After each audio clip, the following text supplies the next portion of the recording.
यही उपदेश महाराज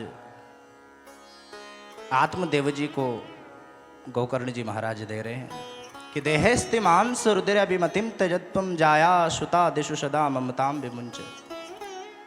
पिताजी, इस शरीर में क्या है जिस शरीर से आप मोह कर रहे हैं? इस शरीर में और कुछ नहीं है, मदमात्सर्य है। मांस रुधिर अभिमतिम त्यजत्वम जाया श्रुता दिशु सदा ममताम विमुंचे। जो आपने ये बंधन प्रेम का जो संसार में ये जोड़ रखा है, इसे त्याग दीजिए, क्योंकि पता नहीं कब राम जी का बुलावा आ जाए और कभी संसार को छोड़कर जाना पड़े। कोई पता नहीं है कब राम जी का बुलावा आ जाए। कि क्षण भंगुर जीवन की कलिका, कल प्रात को जान खिली ना खिली। मलयाचल के सोच से तलमंद, सुगंध समीर चली न चली। कल काल कुठार लिए फिरता, तन नम्र है चोट झिली न झिली। रट ले हरि नाम अरि रसना, फिर अंत समय में हिली न हिली। पता नहीं कब राम जी का बुलावा आ जाए। और कहते हैं कि लास्ट समय पर, अंतिम समय पर भगवान का नाम मुखारविंद से निकल जाए, इसीलिए तो संत लोग कई वर्षों तक समाधियां लगाकर भगवान का भजन करते हैं। क्षण भंगुर जीवन की कलिका, कल जान को प्रात खिली न खिली। कलिकाल कुटार लिए फिरता, तन नम्र है चोट झली न झली। उपाय यही है कि इन सब से बचने के लिए रटले अरि नाम हरि रसना, फिर अंत समय में हिली ना हिली। लोग कहते हैं महाराज बुढ़ापा आ जाएगा तब भजन करेंगे, अभी हमारी उम्र ही क्या है। हमारी उम्र करने की कोई, भजन करने की कोई उम्र नहीं है। बुढ़ापा आएगा तब भजन कर लेंगे। लेकिन मेरे भाई बहन, किसी को पक्का ये तो पता नहीं है कि कब राम जी का बुलावा आ जाए और कब जाना पड़े। और सच में यही अवस्था है भजन करने की। ध्रुव जी महाराज बचपन से ही भजन में लगे, तब जाकर उन्हें प्राप्ति हुई।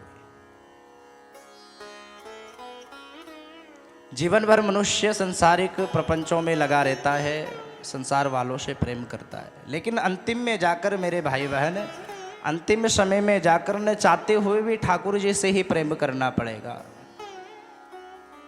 न चाहते हुए भी, क्योंकि संसार में कोई आपसे प्रेम करने वाला बचेगा ही नहीं।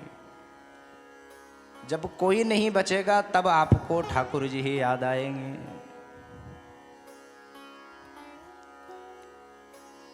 और ऐसा कहते हैं मेरे भाई बहन कि ये मन और प्रेम का धागा एक बार जिसने भी ठाकुर जी से जोड़ा है ना, फिर उसे किसी दूसरे व्यक्ति से, किसी भी प्रकार से एक बार ठाकुर जी से जिसका नाता जुड़ जाए, उसे फिर संसार से, इस दुनिया से लेना देना ही क्या है। और जिसने ठाकुर जी से प्रेम जोड़ लिया, अपने प्रेम का धागा जोड़ लिया, इससे बड़ी बात और क्या हो सकती है। और प्रेम ऐसा होना चाहिए, देखो ऐसा कहते हैं कि अति सर्वत्र वर्जित है, अति सर्वत्र वर्जित। अति सब प्रकार की बेकार होती है, लेकिन भजन अति का ही अच्छा होता है। लोग ये कहने लग जाए हैं कि यह तो पागल हो गया है, वो भी एक भक्ति की स्थिति है। भक्ति के भी प्रकार बताए गए हैं हमारे शास्त्रों में। आप चाहो उस प्रकार से भक्ति कर सकते हो, आप चाहो वो भक्ति कर सकते हो। भक्ति के भी प्रकार हैं, आपके मन को जो अच्छा लगे वो कीजिए। लेकिन गोविंद के चरणों से विमुख होकर संसार में आपको कुछ नहीं मिल सकता। कहते हैं ना कि चिंता मणिर्लोक सुखम सुरुद्रु स्वर्ग संपदम प्रयक्षति गुरु प्रीतो वैकुंठम योगी दुर्लभम। चिंतामणि भी अगर व्यक्ति को मिल जाए तो वह केवल लौकिक सुख दे सकती है। सुरुद्रु स्वर्ग संपदम, जो स्वर्ग के अंदर कल्प वृक्ष है, यदि वो किसी को मिल जाए तो व्यक्ति को स्वर्ग की संपदा प्राप्त हो सकती है। लेकिन प्रयक्षति गुरु प्रीतो हो, जिसको गुरु मिल जाए वैकुंठम योगी दुर्लभम, वो दुर्लभ धाम वैकुंठ धाम उसको प्राप्त हो जाता है। और जिसको एक बार गोविंद की शरणागति चरणागति प्रदान हो गई, प्राप्त हो गई, फिर उसको इस संसार में क्या लेना देना है। श्वास श्वास पर कृष्ण भज व्रता श्वास मत खोए, ना जाने या श्वास को आवन हो या न हो। फिर पता नहीं ये सांस दोबारा आए या नहीं आए। सज्जनों, राम कथा हमें जीवन जीने की कला सिखाती है कि जिस प्रकार हमारे प्रभु राम ने जीवन जिया, अपने चरित्र को दिखाया,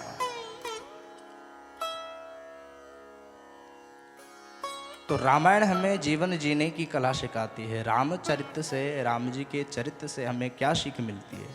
हमें यही सीख मिलती है कि प्रभु श्री राम की तरह मर्यादा में रहकर ये जीवन जिया जाए। रघुकुल रीत सदा चली आई, प्राण जाए पर वचन न जाए। मर्यादाओं में रहकर फिर जीवन जिया जाए, गोविंद के चरणाश्रित होकर, गोविंद के आश्रित होकर ये जीवन जिया जाए, तो उस जीवन की बात ही क्या है। उसके विपरीत श्रीमद् भागवत है। श्रीमद् भागवत हमें यह सिखाती है कि जो हमारी मृत्यु है ये किस प्रकार मंगलमय बने। कहते हैं अंते मति शागति, जीव की अंत में मति होती है, वही गति होती है। अंते मति ही शागति, अंत में भगवान का नाम आ जाए, अंत में भगवान का नाम हृदय से निकल जाए।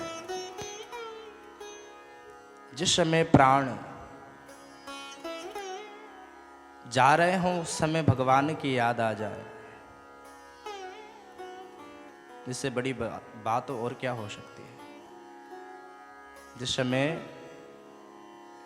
प्राण जा रहे हों भगवान का नाम आ जाए, अंतिम समय में जब भगवान का नाम मुखारबिंद पे आ जाता है ना, तो उसे फिर जो नाम याद उसको आएगा, उसको उसी की प्राप्ति होगी।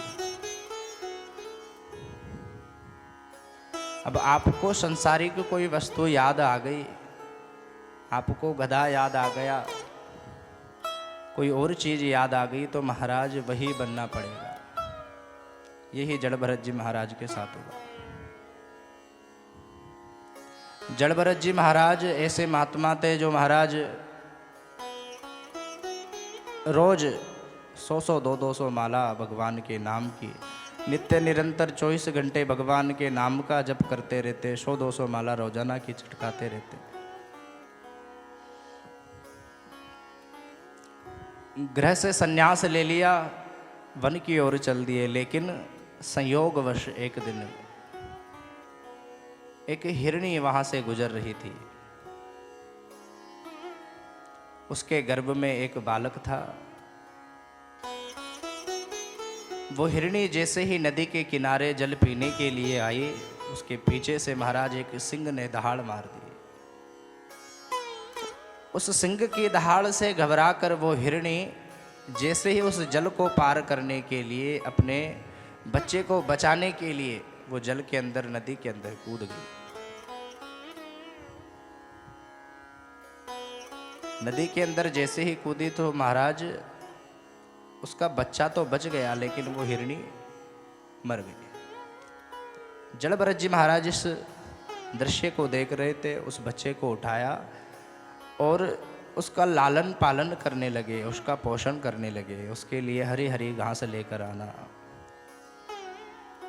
सब प्रकार से उसकी व्यवस्था करने लगे। एक समय था कि 200 माला 300 माला भगवान के नाम की जड़ भरत जी करते थे। अब उस समय मेरे भाई बहन वो आ गया कि अब थोड़ी थोड़ी धीरे धीरे वो मालाएं घटने लगी। 200 माला से 100 पर आ गए, 100 से 50 पर आ गए, 20 पे आ गए, 30 पे आ गए। एक दिन ऐसा आया कि सब माला छूट गई और 24 घंटे उस मृग के, उस हिरण के बच्चे के साथ ही जड़ भरत जी महाराज का निकलने लगा।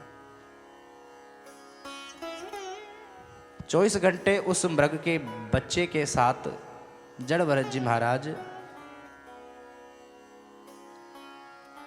उसका ध्यान रखते, उसके साथ खेलने लगते, उसके लिए हरी हरी घास लेकर आते। सब भजन छूट गया। अंतिम समय में कुछ समय निकला, जड़ भरत जी महाराज की भी, उनका भी समय आ गया। और अंतिम समय में अंतेमति सागति, उस मृग के बच्चे का ध्यान कर लिया कि अब मेरे बाद इसका क्या होगा। सो दोबारा जब जन्म जड़ भरत जी महाराज का हुआ तो मृग के रूप में ही उनको जन्म लेना पड़ा। आजकल हम और आप तो पता नहीं घर में कितने जानवर पालते हैं।